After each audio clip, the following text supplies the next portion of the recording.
Greetings, my name's Talia, and today I'm going to be reading from Scivias by Hildegard of Bingen, translated by Mother Columba Hart and Jane Bishop. Declaration. These are true visions flowing from God. And behold, in the 43rd year of my earthly course, as I was gazing with great fear and trembling attention at a heavenly vision, I saw a great splendor in which resounded a voice from heaven, saying to me, O fragile human, ashes of ashes and filth of filth, say and write what you see and hear. But since you are timid in speaking, and simple in expounding, and untaught in writing, speak and write these things not by a human mouth, and not by the understanding of human invention, and not by the requirements of human composition, but as you see and hear them on high in the heavenly places in the wonders of God. Explain these things in such a way that the hearer, receiving the words of his instructor, may expound them in those words according to that will, vision, and instruction. Thus, therefore, O human, speak these things that you see and hear, and write them not by yourself or any other human being, but by the will of him who knows, sees, and disposes all things in the secrets of his mysteries. And again I heard the voice from heaven saying to me, Speak, therefore, of these wonders, and, being so taught, write them and speak. It happened that, in the 1141st year of the incarnation of the Son of God, Jesus Christ, when I was 42 years and 7 months old, heaven was opened, and a fiery light of exceeding brilliance came and permeated my whole brain, and inflamed my whole heart and my whole breast, not like a burning, but like a warming flame, as the sun warms anything its rays touch. And immediately I knew the meaning of the exposition of the Scriptures, namely the Psalter, the Gospel, and the other Catholic volumes of both the Old and New Testaments.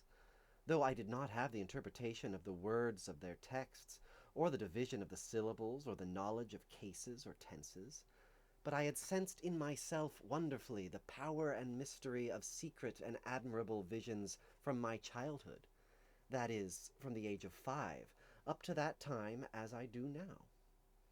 This, however, I showed to no one except a few religious persons who were living in the same manner as I, but meanwhile, until the time when God by his grace wished it to be manifested, I concealed it in quiet silence.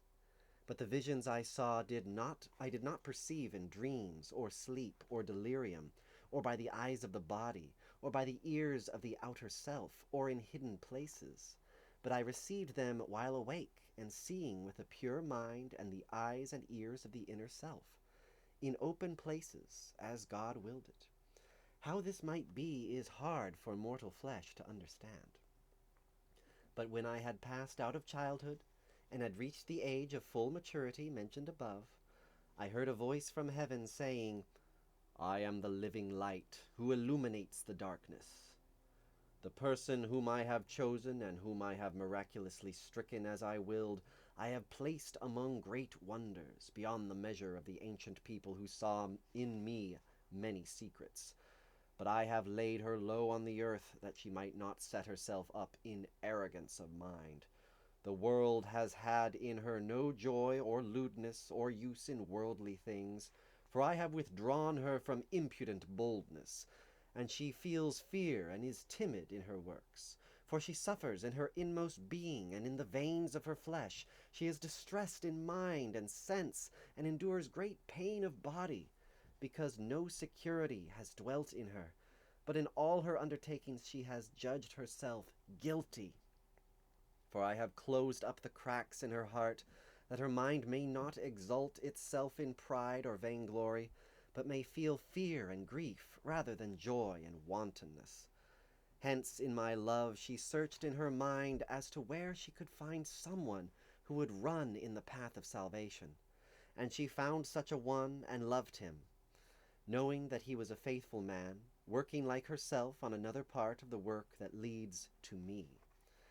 And holding fast to him, she worked with him in great zeal, so that my hidden miracles might be revealed.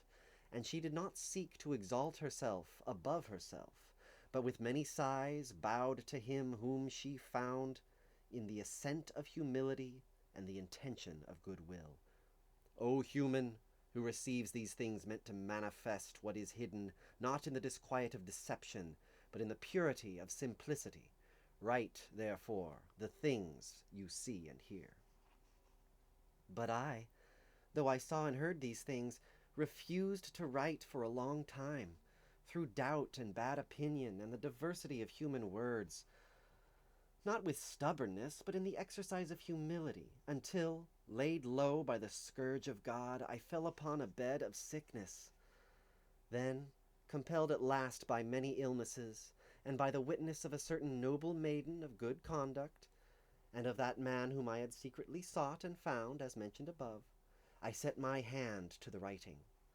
While I was doing it, I sensed, as I mentioned before, the deep profundity of scriptural exposition, and, raising myself from illness by the strength I received, I brought this work to a close, though just barely, in 10 years.